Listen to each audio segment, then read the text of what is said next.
If disliking this video will make you feel better, that's fine with me, because we are talking Infinite Warfare today, the game everyone loves. The beta for Infinite Waiting, not my joke, dropped on PS4 yesterday of course, and got off to a rough start where the matchmaking was barely working and awful, or so I'm told. I was out taking another perfectly timed midterm, so I hopped on later when it was already fixed up.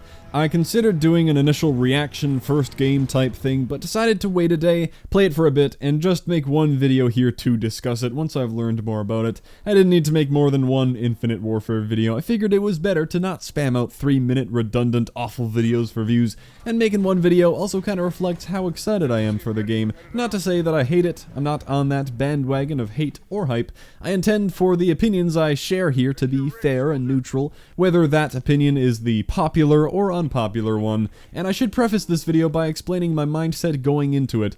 I was not excited about Infinite Warfare. I am excited to play Modern Warfare Remastered, and that is where I believe I will be spending most, if not all of my time. However, I did not have any hatred for Infinite Warfare. It perhaps looked like a little too much future with some of those vaporizing weapons they've imagined up, and a little too busy for my liking with all the rig payloads and traits and perks and weapon perks, and overall pretty quick movement, but I hadn't been following the news very closely, and I wanted to try out the game with an open mind and see how it plays, try out the rigs, try out the maps, and form my own opinion about the game. Keeping an open mind is a very important thing to be able to do in all corners of life. I hope that's something everyone is able to do.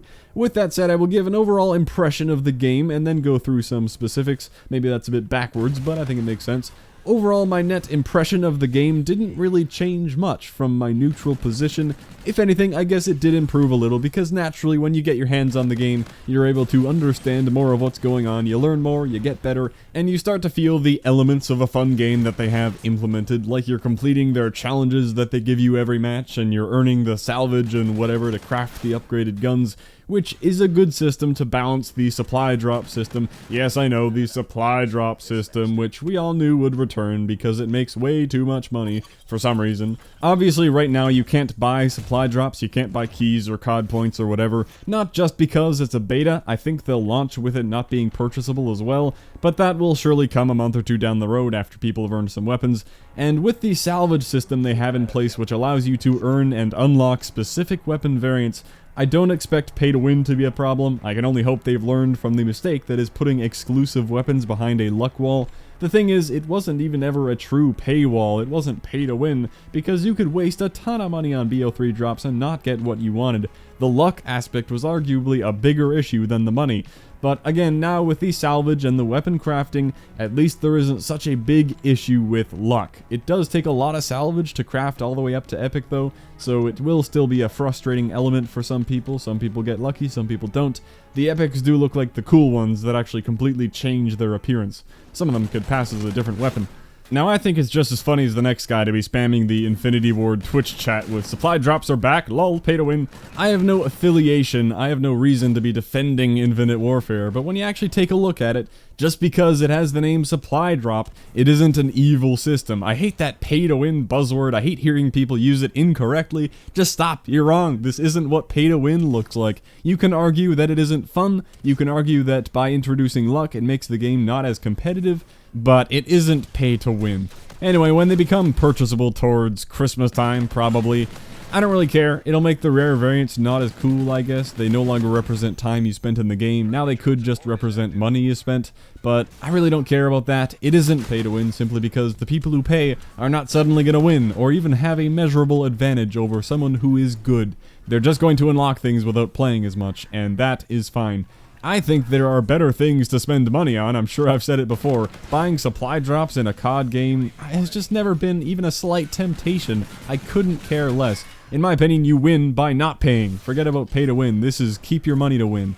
Well, aside from that, we've talked about supply drops, got that out of the way. I did appreciate all the little things I saw along the way, like the built-in blast suppressor keeping you off the radar was nice, although you can still equip dead silence to make it actually quiet. It's also cool that the perks tell you what they counter on the side, gives you more information without needing to test what counters what or go look it up. In-game, you can do left on the D-pad to do a customizable emote in-game. That's a fun thing, I guess. You can also look around and do stuff before the game begins, and it's interesting that you can keep playing after the game ends for a few more seconds. It kind of just slows down. I guess that allows you to celebrate a final kill or something. The classic weapons are a nice touch, too. You got your ACR, the UMP-45, aka McTavish-45, apparently, the Intervention, aka Task Force 141, the Spaz-12, named after Sandy Ravage, and the M1, and who could forget, in the secondaries, who's ready for the return of the Akimbo Glocks? They better allow dual wield. The in-game challenges given to you by your faction guy are cool, I suppose. I thought they would be annoying, but as someone who's always challenge hunting, they do give you something to do in-game. Some of them are just too tough, though. Wait, they want me to get a 2-kill streak? 2 whole kills in a row?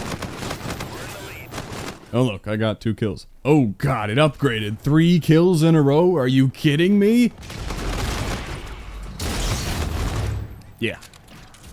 Oh no, 5 kills in a row. Don't screw this up now. I've never gotten this many kills in a row before. I thought you always die after getting a kill. Oh my god. Achieved! 6 kills in a row. Fuck! Oh yeah, and my favorite thing that I picked up on was that the SDF intro reminded me strongly of the OP4 intro theme from Modern Warfare 2. Not the whole thing, but there's one shared element you might pick up on. I'll play it in a sec. Modern Warfare 2 had the best soundtrack of any COD game, just putting that out there. The themes for all the teams were awesome. Yeah, let's play both of them here. Team Deathmatch.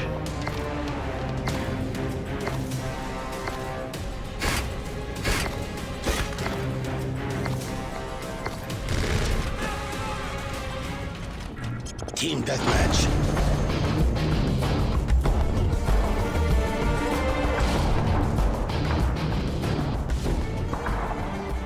Show no mercy. They're obviously not the same, but maybe you can hear the one similarity I'm talking about.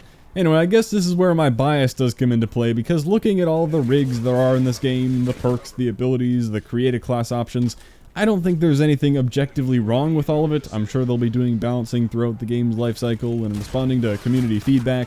If one ability is found to be way too annoying or way too powerful, I'm sure they'll tone it down. Some things I noticed, like we can talk about the bad things. It felt way too easy to take down a streak as high as the Warden just by dumbfiring 2 rockets at it. That has me worried for the overall strength of score streaks in this game. I thought that one of the synaptic payloads, the equalizer, was just awful because the hipfire accuracy is terrible and you really aren't dealing enough damage to make it worth it.